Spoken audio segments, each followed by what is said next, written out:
العالمين والصلاة والسلام على سيد المرسلين وعلى آله وأصحابه وأزواجه وأهل بيته أجمعين. أما بعد، أعوذ بالله من الشيطان الرجيم. بسم الله الرحمن الرحيم. وكلوا واشربوا حتى يتبين لكم الخيط الأبيض من الخيط الأسود من الفجر ثم أتموا الصيام إلى الليل.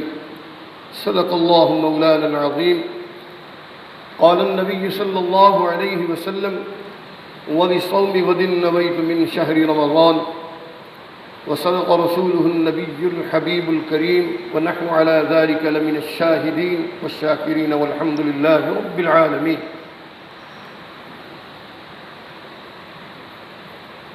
کل ہم نے روزے کی فرضیت، روزے کی اہمیت کے حوالے سے گفتگو کا آغاز کیا تھا، اور اسی تسلسل کو آگے بڑھاتے ہوئے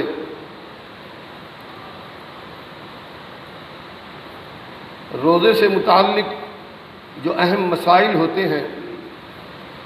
بالخصوص سحری، افطاری، بہت سارے اس میں مستحبات ہوتے ہیں، مکروہات ہوتے ہیں، لیکن ہم لوگ ان کا خیال نہیں رکھتے، جس کی وجہ سے ہمارے روزے کمزور ہوتے ہیں. تو بہرحال آج رمضان المبارک کا پہلا عشرہ ہے. اپنا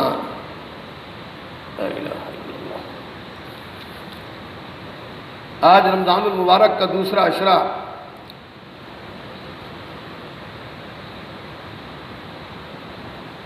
شروع ہو چکا ہے،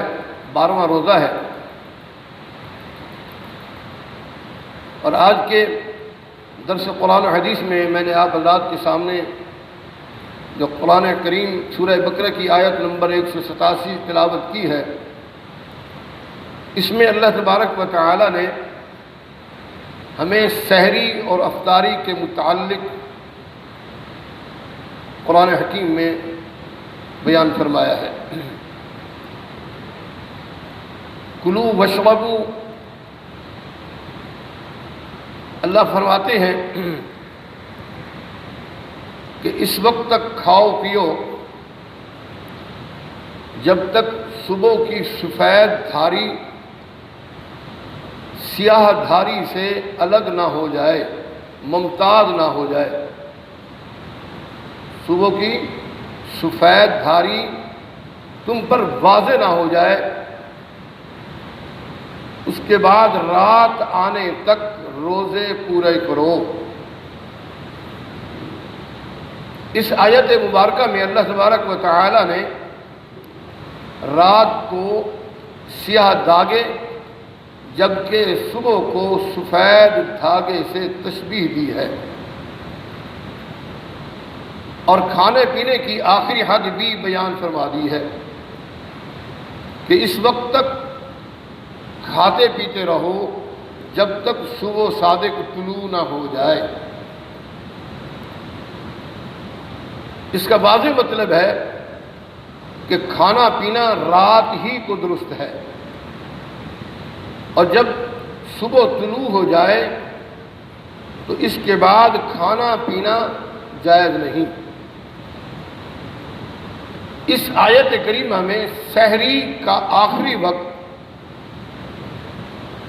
قرآن کی اس آیت سے بخوبی معلوم ہوا کہ سحری بند کرنے کا تعلق صبح صادق سے ہے، نہ کہ اذان کے ساتھ. یہ بہت بڑی ہمارے بالخصوص ہماری سرائیکی خطے میں بہت بڑی غلط فہمی پائی جاتی ہے کہ مسجدوں سے اعلان ہوتا رہے کہ بھئی وقت سحری ختم ہو چکا ہے، لیکن وہ انتظار میں ہوتے ہیں کہ ہماری مسجد کی اذان ہوگی تو ہم کھانا پینا چھوڑیں گے. حالانکہ جب اعلان ہوتا ہے کہ سحری کا وقت ختم ہو چکا ہے تو اس وقت سحری کا وقت ختم ہو چکا ہوتا ہے. کیونکہ ہمارا آج کل مزاج بن گیا ہے کہ ہم از خود مفتی ہیں، خود ہی فیصلے کرتے ہیں دینی مسائل پر، مزاج بنا ہوا ہے کہ ہم قرآن و سنت کی روشنی میں کبھی بات کو تسلیم نہیں کریں گے۔ اپنا مزاج بنا رکھا ہے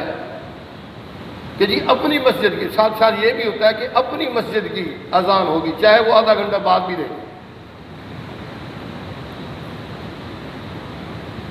عرض کرنے کا مقصد یہ ہے کہ صبح صادق جب ہو چکے تو اس کے بعد کھانا پینا جائز نہیں ہے، حرام ہے۔ اور سحری کی فضیلت،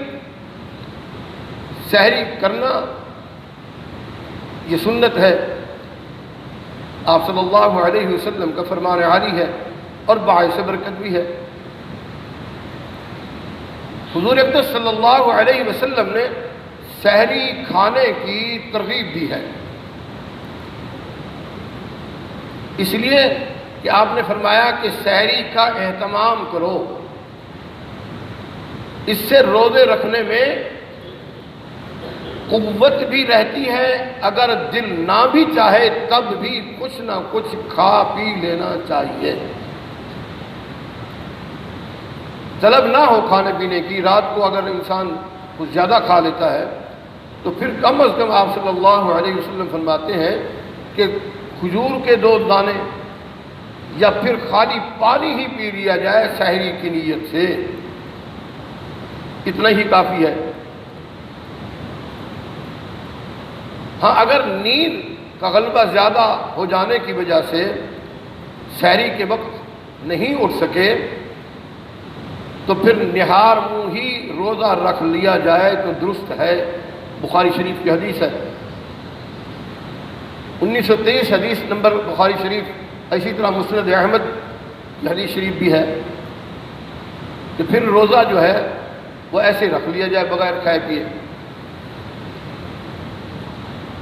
سحری بند کرنے کا آخری وقت جو ہے وہ کون سا ہے؟ سحری بند کرنے کا آخری وقت کے حوالے سے بہت سارے لوگ لا علمی کا شکار ہیں، اور اس لا علمی کا نتیجہ یہ ہے کہ اس غلط فہمی کا شکار رہتے ہوئے ان لوگوں کو، اکثر لوگوں کو اس بات کا احساس ہی نہیں ہوتا کہ ہم اس اہم غلطی کی وجہ سے ہمارے روزے ہو بھی رہے ہیں یا نہیں ہو رہے ہیں۔ اور اکثر یہی ہوتا ہے، اکثر لوگوں کے اسی غلط فہمی کی بنیاد پر روزے ہوتے ہی نہیں۔ تو ظاہر ہے کہ کس قدر افسوس کی بات ہے کہ ایک شخص روزے بھی رکھتا ہے لیکن اس کی غلطیوں کے نتیجے میں اس کے روزے شریعت کی نگاہ میں درست نہیں ہوں گے۔ ان کے بارے میں ہمیں غور و فکر کرنا ہوگا، مسائل پوچھنے ہوں گے، اپنے محلے کے مسجد کے علماء سے، ائمہ کرام سے پوچھ کر روزوں کو رکھنا چاہیے۔ مسائل کو ہر مسلمان بھائی کو چاہیے کہ وہ اس اہم مسئلے سے بھی آگاہی حاصل کرے تاکہ وہ غلطی سے محفوظ رہ سکے۔ تو قرآن و سنت کی روشنی میں یہ بات سامنے آئی کہ سحری کا وقت رات ہی کو ہے، کہ جب تک رات ہے تو سحری کی جا سکتی ہے، لیکن جیسے ہی رات ختم ہوگی تو پھر سحری کا وقت بھی ختم ہو جاتا ہے۔ اور یہ بات بالکل واضح ہے کہ صبح صادق ہوتے ہی رات ختم ہو جاتی ہے اور اس کے بعد دن شروع ہو جاتا ہے، اس لیے کہ صبح صادق کا وقت داخل ہونے کے ساتھ سحری کا وقت بھی ختم ہو جاتا ہے، اور اس کے ساتھ ساتھ دشمنان صحابہ جو صحابہ کرام رضوان اللہ تعالی علیہم اجمعین کو حجت تسلیم نہیں کرتے، اور ان کی پوری کوشش ہوتی ہے رمضان المبارک میں کہ جناب کہ یہ دعا غلط ہے، تراویح 20 نہیں ہے 8 ہے، کیونکہ ان کے نزدیک صحابہ حجت ہے ہی نہیں، ان کا اپنا دین بنا ہوا ہے، من گھڑت دین ہے کہ جی وَبِصَوْمِ غَدٍ نَوَيْتُ مِنْ شَهْرِ رمضان، یہ دعا ہے ہی نہیں۔ آج تک ان بے وقوفوں کو یہ بات سمجھ آئی ہی نہیں کہ یہ دعا سحری ختم ہونے سے پہلے پڑھی جاتی ہے کہ وَبِصَوْمِ غَدٍ نَوَيْتُ مِنْ شَهْرِ رمضان، کہ کل کے روزے کی ہم نیت کرتے ہیں تو اس وقت رات ہوتی ہے نہ کہ دن شروع ہو جاتا ہے۔ صبح صادق کے بعد اگر یہ دعا پڑھی جائے تو پھر غلط ہے، کیونکہ ہم اس میں یہ معنی یہ ہے کہ کل کے روزے کی ہم نیت کر رہے ہیں۔ ہاں اگر انسان بھول جائے، دعا نہ پڑھ سکے سحری کے اوقات میں، صبح صادق سے پہلے نہ پڑھ سکے، تو پھر اس کے بعد اس کی الگ دعا ہے، تو انشاءاللہ پھر اس پر انشاءاللہ کل گفتگو کریں گے۔ بہرحال آج کی پوری گفتگو کا خلاصہ کلام یہ ہے کہ روزہ اللہ کا ہے، اللہ فرماتے ہیں کہ میں خود اس کی جزا ہوں۔ یہ بہت بڑی اہم عبادت ہے جو سال میں 1 مہینے کے لیے آتی ہے، 1 مہینے میں۔ اگر ہم غلط فہمی میں رہ کر، بھول پن میں رہ کر اپنے روزے جیسی اہم عبادت کو ضائع کر دیں تو پھر ہمارا جاگنا، ہمارا اٹھنا بیٹھنا، راتوں کو جاگنا، یہ بیکار چلا جائے گا۔ روزہ ہو یا نماز تراویح ہو، اس کے بارے میں